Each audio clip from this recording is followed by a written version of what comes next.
नमस्कार मित्रों, मैं धर्मेंद्र कुमार राव और इस YouTube सेशन में मैं आपसे इस मुद्दे पर बात करने वाला हूं कि आखिर जो 12 फरवरी को यूपी पीसीएसजे की प्री की परीक्षा होने वाली है उसमें कितने प्रश्नों को आपको अटेम्प्ट करना है। क्योंकि कुछ कॉमन प्रॉब्लम है, कुछ कॉमन समस्याएं हैं जो कि आप सबके साथ होंगी। कितने क्वेश्चन करके आएंगे, कितना करना सेफ रहेगा, पता नहीं क्वेश्चन कठिन आएगा कि आसान आएगा, या फिर ये कि जो डाउट वाले क्वेश्चन हैं उसको हम टच करेंगे कि नहीं करेंगे। तो ये कॉमन प्रॉब्लम है और आपके साथ है तो अन्यों के साथ है, सबके साथ ये समस्या है। और जिनकी तैयारी बिल्कुल नहीं है उनके साथ ही हो सकता है कि ये समस्या ना हो। जो पढ़ने वाले स्टूडेंट हैं इनके साथ ये समस्या।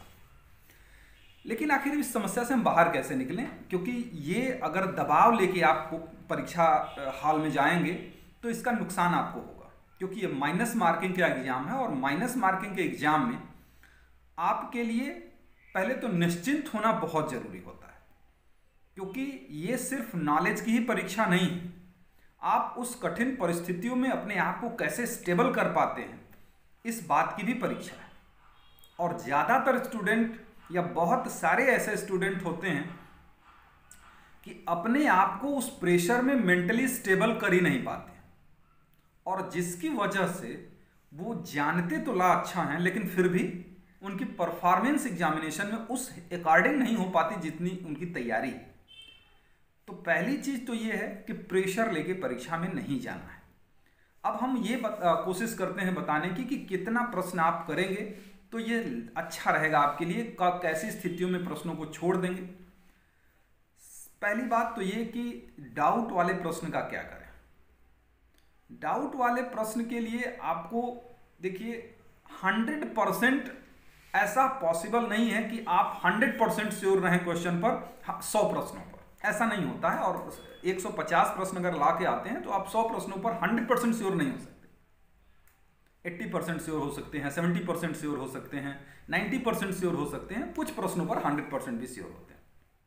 प्रोबेबिलिटी के आधार पर आप आंसर लगाते हैं। तो इसमें आपको प्रोबेबिलिटी के आधार पर आंसर लगाने में जो श्योर हैं वो तो लगा ही देना है, इसमें तो कोई डाउट नहीं। लेकिन जहां दो में भी डाउट है, जैसे 4 ऑप्शन है आपके सामने, 2 में डाउट है तो आप उसमें रिस्क ले सकते हैं। लेकिन 3 में या 4 में डाउट है तो ऐसे प्रश्नों को टच भी मत करिएगा, क्योंकि ये आपको नुकसान ही पहुंचाते हैं। ये आपके लगता है कि गलत सही हो जाएंगे, लेकिन 1/3 माइनस मार्किंग जो होती है वो बहुत ज़्यादा माइनस मार्किंग है और इसमें आप रिस्क नहीं ले सकते इस प्रकार का। हाँ, मैं ये कहूँगा कि 2 में अगर डाउट है तो आप रिस्क ले सकते हैं। अब बात है कि कितना क्वेश्चन करने के बाद अपने आप को हम सेफ समझें। देखिए, कितना क्वेश्चन करके हम सेफ समझेंगे ये बात हमेशा इस बात पर निर्भर करेगी कि क्वेश्चन का पेपर हार्ड है या क्वेश्चन सिंपल है। लेकिन अब ये तो वहाँ बताने के लिए कोई रहेगा नहीं कि ये भाई देखो क्वेश्चन हार्ड आ गया है, अब आपको इतने पर मेरिट आ जानी है। वहाँ आपको खुद ही डिसाइड करना है कि हाँ पेपर हार्ड लग रहा है या पेपर इजी लग रहा है।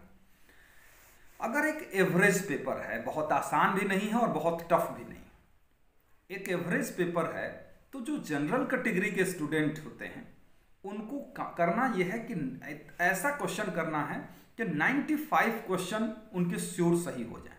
इस प्रकार से उतने क्वेश्चन अटेम्प्ट करने हैं कि 95 मतलब काट के 95, कि कुछ उससे ऊपर किए होंगे तो कुछ सही हुआ होगा, कुछ उसमें गलत होगा तो माइनस हो जाएगा, तो काट के 95 से नीचे नहीं आना चाहिए। और वही जीएस में कम से कम 50 से ऊपर रहे, 60 के आसपास रहे। तो अपने आप को यहाँ से ऊपर जब जाने लगे, ये जो हमने क्राइटेरिया बताया है ये हम नहीं कह रहे हैं कि इस पर क्वालिफाई हो जाएगा, लेकिन हाँ ये जो क्राइटेरिया बताया है इसके बाद अपने आप को सेफ समझने लगे, उसके बाद रिस्क लेने की जरूरत नहीं है।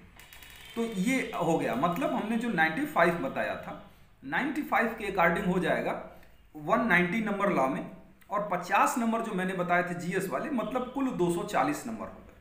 तो 240 नंबर से जब आप ऊपर जाने लगिएगा, और बहुत आसान पेपर नहीं है, तो 240 245 से ऊपर जो है सेफ जोन में आप पहुंच जाएंगे। तो ये करिएगा कि 240 से नीचे मत रहिएगा, क्योंकि अगर उससे कम क्वेश्चन करते हैं तो भी कोई फायदा नहीं है, क्योंकि 240 से नीचे मेरिट नहीं आने वाली अगर पेपर का लेवल बहुत टफ नहीं है तो। अगर बहुत टफ होगा तो नीचे आएगी, अन्यथा उससे नीचे नहीं आने वाली जनरल मेल की कैटेगरी। तो आप इस बात का ध्यान रखिए, अब आपका जीएस अच्छा है या आपका लॉ अच्छा है, उसके हिसाब से बैलेंस बना लीजिएगा कि कितने क्वेश्चन पर आप रुकेंगे। हाँ, लेकिन 3 और 4 में तो बिल्कुल रिस्क लेना ही नहीं है, इसमें तो मैं बार बार मना कर रहा हूँ, क्योंकि वो नुकसान कर जाएगा आपका, सही में से भी बहुत सारे माइनस कर देंगे। अब बाकी के बच्चे जैसे ओबीसी कैटेगरी के हमारे भाई हैं, ऐसे लोगों को इतना कैलकुलेट करके चलना है कि उनकी भी मेरिट 210 से नीचे बिल्कुल नहीं आएगी। तो अपने आप को चाहे जीएस में कितना करना है, उनका जीएस कितना अच्छा है, लॉ कितना अच्छा है, उसके अकॉर्डिंग तय करेंगे, लेकिन 210 215 से नीचे अपने आप को नहीं आंकना है, 210 से ऊपर ही आंकना है, क्योंकि मेरिट 210 से ऊपर ही होगी। पिछली बार की मेरिट से अपने आप को कंपेयर नहीं करना है, पिछले बार की दुगनी सीट थी और पिछले बार में और अब में तैयारी करने वाले स्टूडेंट की संख्या भी बहुत ज़्यादा अंतर आ गया है, उनकी क्वालिटी में अंतर आ गया है। 2018 और 2023 में 5 साल में बहुत अंतर आ जाता है। बहुत स्रोत हो गए पढ़ने के लिए, बहुत मेहनती आप लोग हो गए, बहुत सारे कंटेंट्स जान गए हैं, तो पिछली बार की तुलना इस बार से नहीं की जा सकती। और हमारे जो एससी और एसटी कैटेगरी के भाई हैं, वो भी अपने आप को कोशिश करेंगे कि 180 185 से ऊपर ही करेंगे, उससे नीचे नहीं। 185 से नीचे मत करिएगा, क्योंकि उसमें रिस्क हो जाएगा फिर। तो इस तरीके से कोशिश करिएगा, ध्यान रखिएगा कि हम कितना है। और हाँ, ये रखिएगा कि ये तो ऑर्डिनरी पेपर की मैंने बात की है ना। अब क्वेश्चन बहुत आसान आ जाएगा तो कुछ और बात होगी, क्वेश्चन बहुत टफ आ जाएगा तो कुछ और बात होगी। तो आपको ये अंदाजा वहाँ पे लग जाएगा कि पेपर बहुत आसान हो गया या पेपर बहुत टफ आ गया। तो उसके हिसाब से आप अपने बुद्धि विवेक का भी प्रयोग करिएगा। मैंने अपने एक्सपीरियंस के आधार पर आपको बताया है, ये कोई कट ऑफ में नहीं बता रहा हूँ, क्योंकि वो बहुत मूर्ख आदमी होगा जो परीक्षा में पेपर आने से पहले ही कट ऑफ बता दे। तो परीक्षा देने से, उसका पेपर आने से पहले ही कट ऑफ में नहीं बता रहा हूँ, पेपर जब आप लोग दे के आएंगे तो मैं कट ऑफ बताऊंगा कि कितना तक हो सकता है। मैं भी वो भी अनुमान ही रहेगा, और आज भी मैं जो आपको बता रहा हूँ वो सिर्फ अनुमान है। इसके आधार पर आप अपनी बुद्धि विवेक का प्रयोग करके ही अपना काम करिएगा। और अगर फिर भी अगर आपको कोई समस्या है तो कमेंट में ज़रूर ये बात बताइएगा कि आपको मुझसे क्या चीज़ जानना है। और जिन लोगों के पास मेरे नंबर हैं वो कॉल भी कर सकते हैं, मुझे व्हाट्सएप मैसेज भी कर सकते हैं, मैं समय मिलने पर उनका रिप्लाई ज़रूर करूँगा। तो ठीक है, फिर आप सभी को बहुत बहुत शुभकामनाएं। मुलाकात हो जाएगी, हो सकता है कि प्रयागराज के जो हमारे छात्र हों, प्रयागराज में अगर मैं रहूं उस दिन, तो आप लोग मुलाकात कर सकते हैं मुझसे।